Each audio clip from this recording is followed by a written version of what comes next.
Bismillahirrahmanirrahim. Assalamualaikum warahmatullahi wabarakatuh. Alhamdulillahi wassalatu wassalamu ala rasulillah wa ala alihi wa sahbihi wa man walah. Wa la hawla wa la quwata illa billah. Amma ba'du. Kaum muslimin rahimakumullah.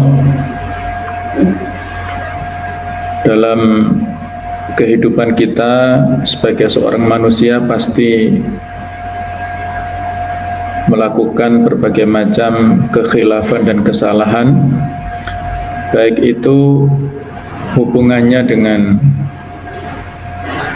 hablum minallah ataupun hablum minan nas. Banyak dosa dan kesalahan yang kita lakukan, apakah itu kaitannya dengan hak-hak Allah yang kita langgar berupa ibadah-ibadah mahdhah, kewajiban kita untuk beribadah, memiliki rasa khauf, mahabbah, dan sebagainya. Pasti banyak di antara kita yang tidak sempurna dalam melakukannya atau bahkan meninggalkannya. Juga berbagai macam larangan ataupun hal-hal yang diharamkan Allah Ta'ala ataupun yang dimakruhkan, bisa jadi kita sebagai manusia melanggarnya. Maupun pada saat yang lain ada sekian banyak ibadah sosial, hablum minan nas, hubungan kita dengan manusia yang tidak maksimal pula, yang masih banyak kekhilafan di sana sini. Oleh karena itulah wajib kita segera untuk bertaubat kepada Allah Ta'ala, dan taubat ini adalah jalan menuju sukses, jalan yang akan mengantarkan kita kepada kesuksesan baik di dunia ataupun di akhirat nanti. Kalau kita lihat dalam Al-Quranul Karim, ayat-ayat yang diakhiri dengan kalimah atau dengan perkataan la'allakum tuflihun, itu kurang lebih ada 11 ayat, yang mana sebagian besar ayat-ayat yang diakhiri dengan la'allakum tuflihun, agar kalian mendapatkan kesuksesan, keberuntungan, itu adalah dengan cara untuk bertakwa kepada Allah Subhanahu wa Ta'ala. Juga ada yang dengan cara kita berjihad, berjuang fisabilillah, dengan cara kita berzikir kepada Allah Ta'ala dengan zikir yang sebanyak-banyaknya. Dan di antara yang bisa mengantarkan kita kepada keberuntungan, kesuksesan di dunia sampai di akhirat adalah dengan cara bertaubat kepada Allah, sebagaimana yang disebutkan pada ayat ini, yaitu surat An-Nur ayat 31. Wa tubu ilallahi jami'a ayyuhal mu'minun la'allakum tuflihun. Dan bertaubatlah kamu semuanya kepada Allah Ta'ala, wahai orang-orang yang beriman, supaya kamu beruntung, supaya kalian mendapatkan kesuksesan, mendapatkan kebahagiaan dunia dan akhirat. Jadi pada ayat ini Allah Ta'ala memerintahkan kepada kita semuanya, orang-orang beriman, untuk segera bertaubat, karena taubat inilah yang akan mengantarkan kita kepada sukses dunia dan akhirat. Kita sering berdoa, Rabbana atina fid dunya hasanah wa fil akhirati hasanah. Maka cara untuk mewujudkan fid dunya hasanah wa fil akhirati hasanah itu adalah dengan segera bertaubat kepada Allah Ta'ala. Apa itu taubat? Taubat adalah suatu pengertian yang tersusun secara berurutan dari 3 unsur, yaitu ilmu, keadaan, dan perbuatan. Ilmu yang dimaksudkan di sini adalah terdiri dari 2 hal, iman dan keyakinan. Ilmu itulah yang mendasari seseorang untuk memiliki keimanan dan keyakinan. Pada kaitan pembahasan kita, iman di sini adalah pembenaran atau tasdik bahwa dosa adalah racun yang membinasakan dan menjauhkan dari Allah. Di surat Al-Mutaffifin Allah berfirman, "Kalla bal rana ala qulubihim ma kanu yaksibun." Janganlah begitu, bahkan tertutuplah pada hati-hati mereka disebabkan oleh dosa dan kemaksiatan yang mereka lakukan. Adapun keyakinan di sini adalah kokohnya pembenaran ini, tidak adanya keraguan yang menyertainya, dan dominasi pembenaran tersebut dalam hati kita. Yang apabila keimanan serta keyakinan ini ada pada diri kita, maka muncul motivasi dalam diri kita untuk melakukan penyesalan dan perbuatan dari kemaksiatan dan dosa yang sudah kita lakukan sebelumnya. Dan pada tahap berikutnya ada sebuah keadaan, yaitu sebuah penyesalan, an-nadam, rasa sedihnya akibat tidak dapat melakukan apa yang dicintainya. Seringkali taubat dipakai untuk arti penyesalan saja. Dalam hadis dikatakan an-nadamu taubah, bahwa penyesalan itulah taubat. Inti daripada taubat itu adalah penyesalan itu sendiri. Dan pada tahap yang ketiga adalah perbuatan.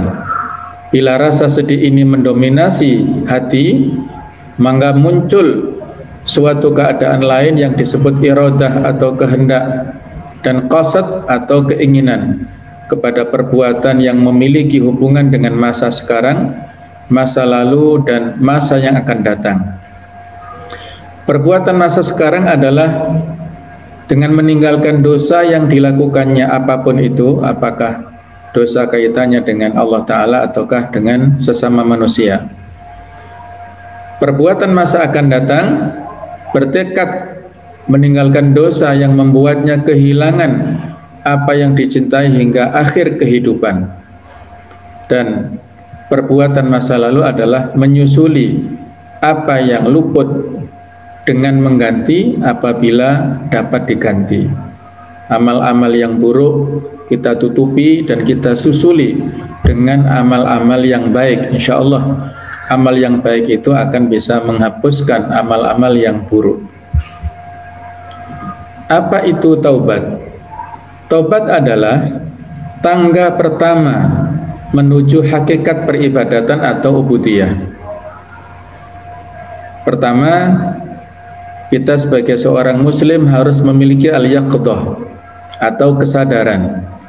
Kesadaran dengan sepenuhnya tentang eksistensi kita di dunia ini, keberadaan kita di dunia ini, sadar sesadar-sadarnya apa yang harus kita lakukan.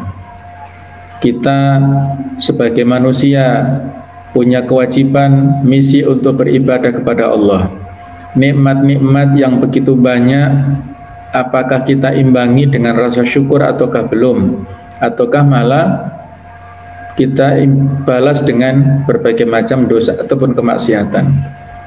Ketika kita sudah menyadari itu semua, maka timbul al-basirah, yaitu ilmu dan keyakinan yang ada di dalam mata hati kita. Kita bisa melihat mana yang baik dan mana yang buruk.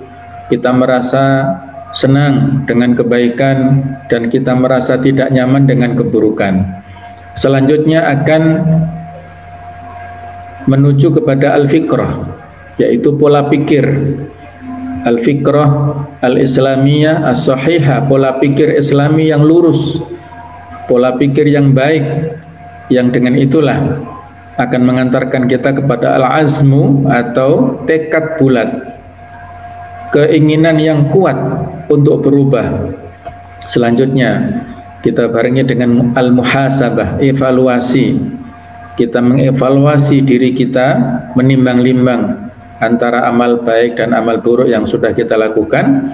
Dan pada tangga berikutnya adalah at-taubah, yaitu tangga at-taubah yang akan bisa mengantarkan kita kepada tangga-tangga yang sesudahnya.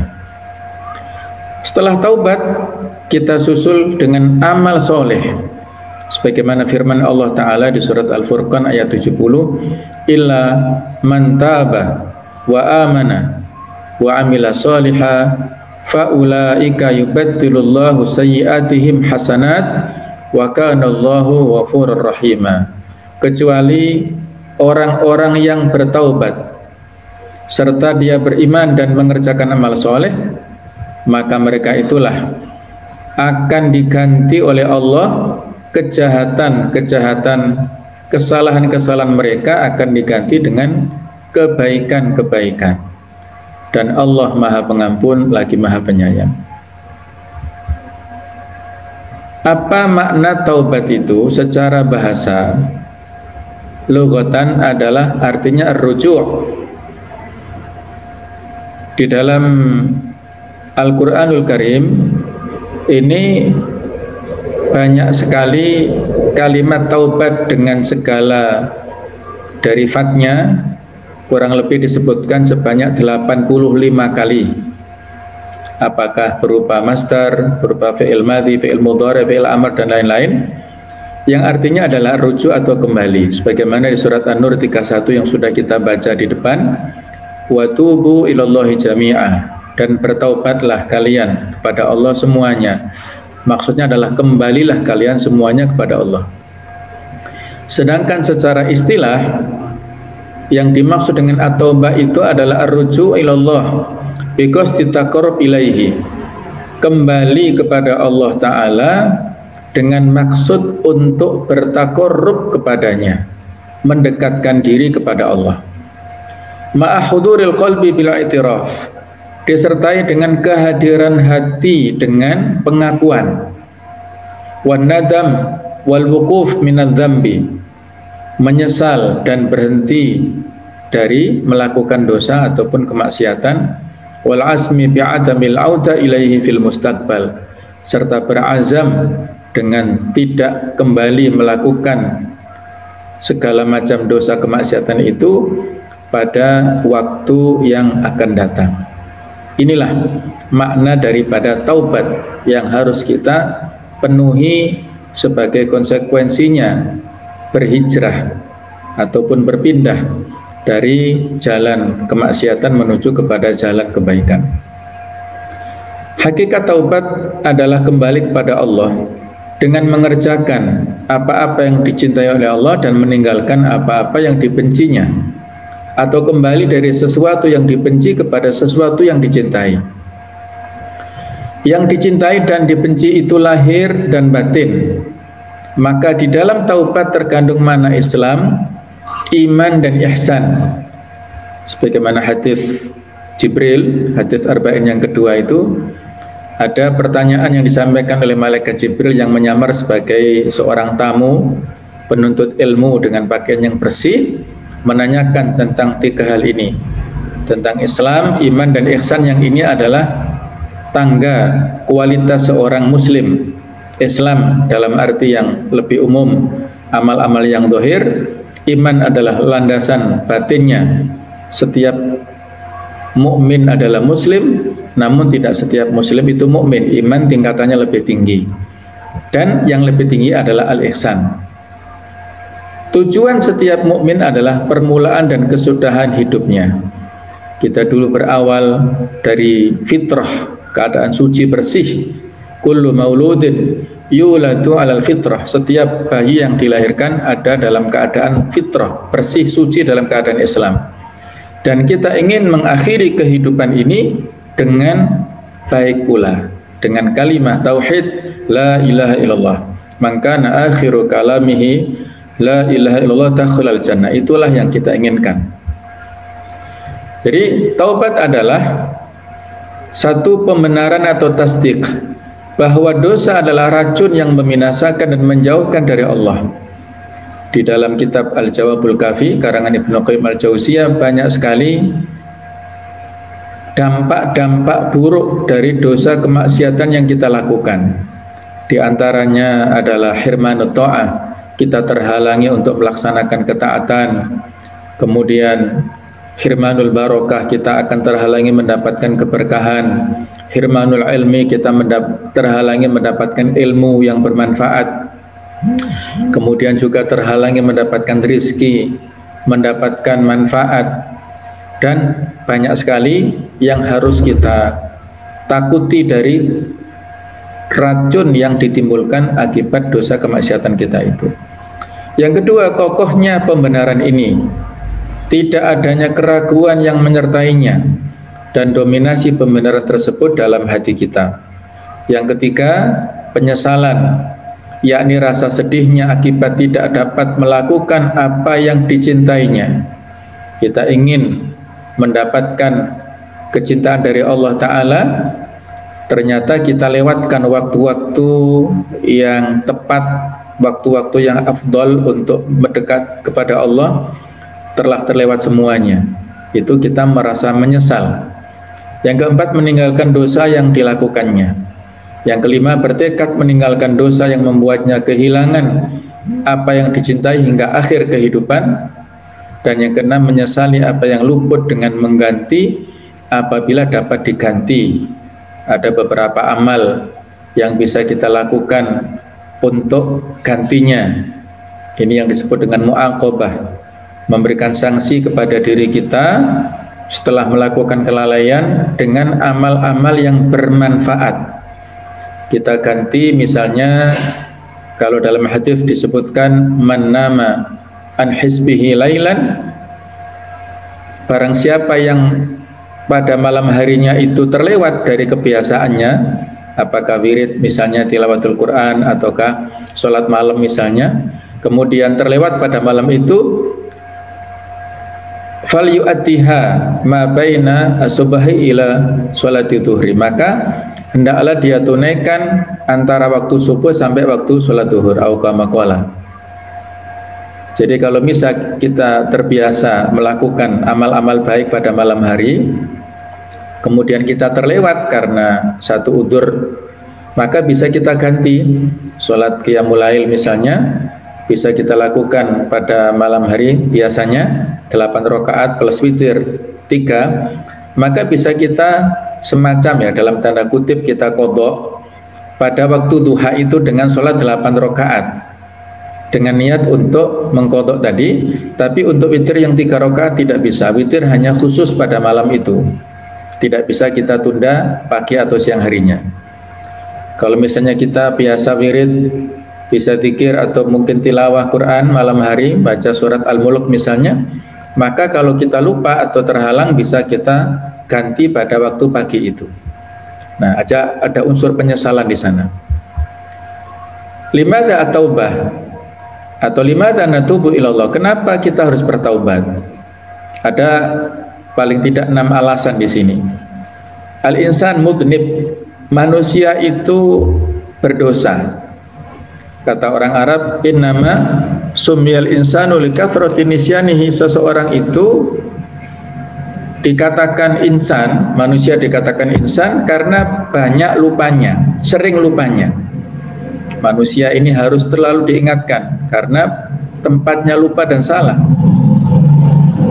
Yang kedua, adzambu hajibun bainal insan wa rabbih. Dosa itulah yang nantinya akan bisa menjadi hijab penutup antara manusia dengan Allah Ta'ala.